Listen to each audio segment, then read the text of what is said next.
Join किया है इस्तेकाम Pakistan party के रहनुमा फयाजुल हसन चौहान साहब ने। बहुत शुक्रिया चौहान साहब आपके वक्त का। क्या समझते हैं जिस तरह से कि फैसला आया है, बल्ले का निशान वापस ले लिया गया है और इंटर पार्टी इलेक्शंस भी कालादम करार दे दिए गए हैं, इसके मुताबिक अब तहरीक इंसाफ इलेक्शंस में बतौर सियासी जमात हिस्सा नहीं ले सकती?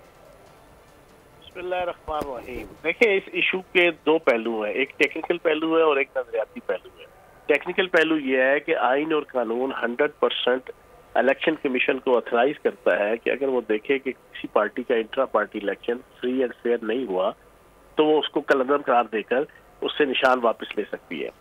अब यहाँ पर पीटीआई का कसूर ये है कि उसने 1.25 साल तक अपना इलेक्शन नहीं करवाया, जो ड्यू डेट थी 1.25 साल उन्होंने इस काबिल ही नहीं समझा कि हम आइन और कानून के मुताबिक हम अपने जनाब इलेक्शन करवा के इलेक्शन कमीशन को सबमिट करें।